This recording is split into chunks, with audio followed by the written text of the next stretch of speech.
नमस्कार। News nation digital के हमारे इस खास एपिसोड खबरें दुनिया की में आपका स्वागत है। मैं हूं सुमित कुमार दुबे। हिजबुल्लाह के चीफ हसन नसरल्ला की लेबनान में हुई इजराइल की एयर स्ट्राइक में मौत के जवाब में जब ईरान ने 1 अक्टूबर को इजराइल पर बड़ा मिसाइल हमला किया था, तब इजराइल की ओर से दावा किया गया था कि इस हमले का कोई खास नुकसान हुआ नहीं है और जल्द ही इसका बदला ईरान से लिया जाएगा। लेकिन इसके बाद इजराइल, जो कि अपने कठोर बदले के लिए जाना जाता है, उसने ईरान पर अभी तक कोई पलटवार नहीं किया। ऐसा माना जा रहा है कि इजराइल अपने हमले से पहले उन सारे पहलुओं पर विचार कर रहा है जो उसके हमले के बाद सामने आ सकते हैं।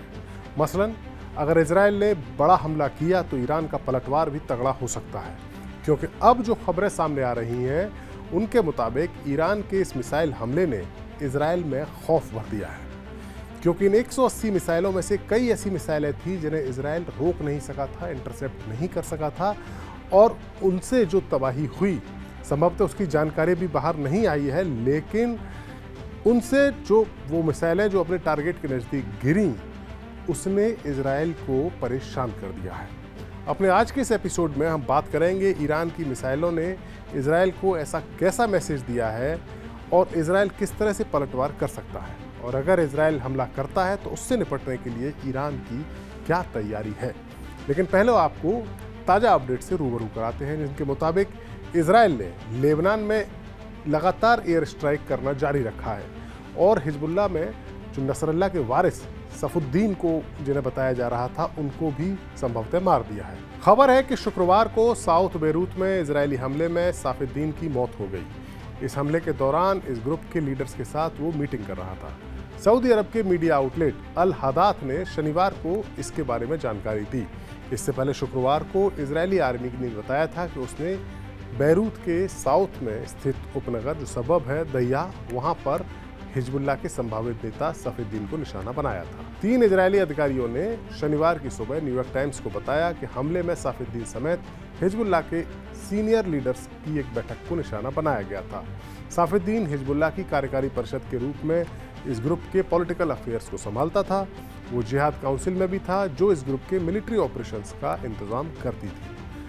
खैर, लेबनान में तो इजराइल एक के बाद एक हमले कर रहा है, स्ट्राइक्स कर रहा है, लेकिन ईरान के हमले का जवाब देने के लिए उसे सोचना पड़ रहा है, और इसकी वजह है ईरान की मिसाइल पावर। अमेरिकी अखबार द वॉल स्ट्रीट जर्नल ने एक खबर छापी है और इस खबर के मुताबिक सैटेलाइट इमेजिनरी से पता चला है कि ईरान की कई मिसाइलों को इजराइल इंटरसेप्ट नहीं कर सका था, और या तो वो अपने टारगेट या उसके आसपास गिरी थी। शुरुआत में दावा किया गया था इजराइल की तरफ से कि सभी ज़्यादातर मिसाइलों को इंटरसेप्ट किया गया, लेकिन सच्चाई उससे अलग निकली है। इस खबर के मुताबिक ईरान के साउथ इजराइल में नेवाते एयरबेस को निशाना बनाया गया था। ईरान ने इजराइल के एयरबेस को निशाना बनाया था, मिसाइल हमला किया था, और इस एयरबेस पर इजराइल के सबसे मॉडर्न और सबसे महंगे F-35 फाइटर जेट्स तैनात हैं। जानकारी के मुताबिक इस इलाके में ईरान की 32 बैलिस्टिक मिसाइलें गिरी थी, यानी 32 बैलिस्टिक मिसाइलों को इजराइल का एयर डिफेंस सिस्टम इंटरसेप्ट नहीं कर सका था। इजराइल के तेल नोरफ एयरबेस पर भी कुछ मिसाइलें गिरी, और तेल अवीव में जो इजराइल की खुफिया एजेंसी मोसाद का हेडक्वार्टर है, उसके पास भी एक मिसाइल गिरी। इजराइल बैलिस्टिक मिसाइलों को रोकने के लिए एरो 2 और एरो 3 सिस्टम का इस्तेमाल करता है, जो काफ़ी महंगा है, और जब बड़ी संख्या में मिसाइलों से हमला हो तो ये चुनना पड़ता है उसे कि किस मिसाइल को इंटरसेप्ट किया जाए और किसे नहीं। इससे पहले ईरान ने अप्रैल में इजराइल पर जो हमला किया था, उसमें हल्की क्रूज मिसाइल्स और ड्रोन्स का इस्तेमाल हुआ था, जिन्हें इंटरसेप्ट करना आसान था। लेकिन इस बार ईरान ने अपनी तेज गति से चलने वाली मिसाइल फतह-1 और खैबर शिकन मिसाइलों को भी इस हमले में यूज़ किया। 180 मिसाइलों का हमला आधुनिक वारफेयर में सबसे बड़े मिसाइल हमले के तौर पर जाना जाता है। अब सवाल इजराइल के सामने ये है कि अगर वो ईरान के ऑयल डिपो या परमाणु ठिकानों पर जवाबी हमला करता है तो फिर ईरान का मिसाइल हमला और भी जोरदार होगा।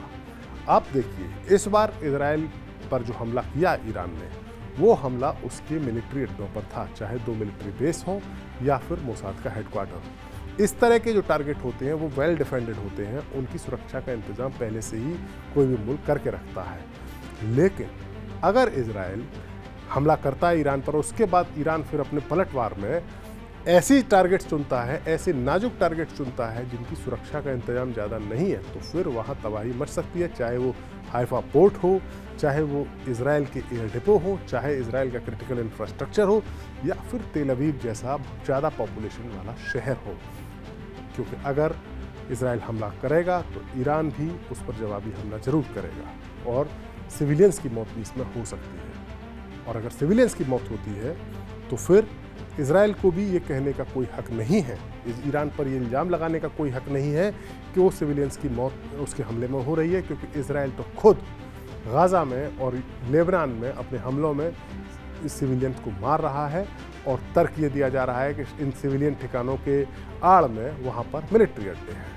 खैर, एक जानकारी के मुताबिक ईरान के पास करीब 3000 बैलिस्टिक मिसाइलों का जखीरा है, जिसे उसने अंडरग्राउंड शहर बसाकर छुपाया हुआ है।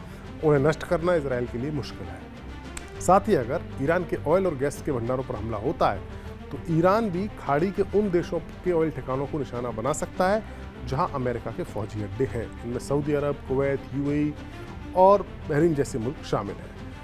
लिहाजा इन मुल्कों का दबाव भी अमेरिका पर है कि वो इजराइल को ईरान के तेल ठिकानों पर हमला करने से रोके। तो फिर सवाल ये है कि आखिरकार इजराइल हमला कहाँ करेगा। तो एक संभावना ये भी जताई जा रही है कि इजराइल ईरान के मिसाइल प्रोडक्शन के ठिकानों पर निशाना बना सकता है, जो उतनी हिफाजत उनकी नहीं है, उनकी हिफाजत का इंतजाम उनका थोड़ा सा हल्का है। वैसे इस बात में तो कोई शक नहीं कि इजराइल की एयरफोर्स ईरान की तुलना में कहीं ज़्यादा शक्तिशाली है, लेकिन ईरान का एयर डिफेंस भी उतना कमज़ोर नहीं है जितना कि इजराइल ने लेबनान की तरह एयर स्ट्राइक, जिससे कि इजराइल ईरान पर करता चला जाए और वो उसे रोक ना सके। दरअसल ईरान को इजराइल की हवाई ताकत का पूरा अंदाज़ा है, लिहाजा उसने अपने एयर डिफेंस सिस्टम को मजबूत बनाने में काफ़ी मेहनत भी की है। ईरान का सबसे अधिक रेंज का एयर डिफेंस सिस्टम है बावर 373। करीब एक दशक तक डेवलपमेंट और सुधार के बाद 2019 में इसको सर्विस में लाया गया। इसका रेडार 350 से 450 किलोमीटर दूर से आने वाली हमलावर मिसाइल या फाइटर जेट्स को डिटेक्ट कर लेता है और उसे नष्ट करने के लिए सिस्टम अब सैयाद 4 सरफेस टू एयर मिसाइल से लैस है। ये सिस्टम एक साथ 60 टारगेट्स को डिटेक्ट करके लॉक कर सकता है और एक बार में 6 टारगेट्स को निशाना बना सकता है। ईरान का मीडिया तो इसकी तुलना रशिया के एयर डिफेंस सिस्टम S-400 से करता है। हालांकि इस सिस्टम को अभी तक जंग के मैदान में आजमाया नहीं गया है, लेकिन जानकारों की नज़र में ये एक कामयाब हथियार है।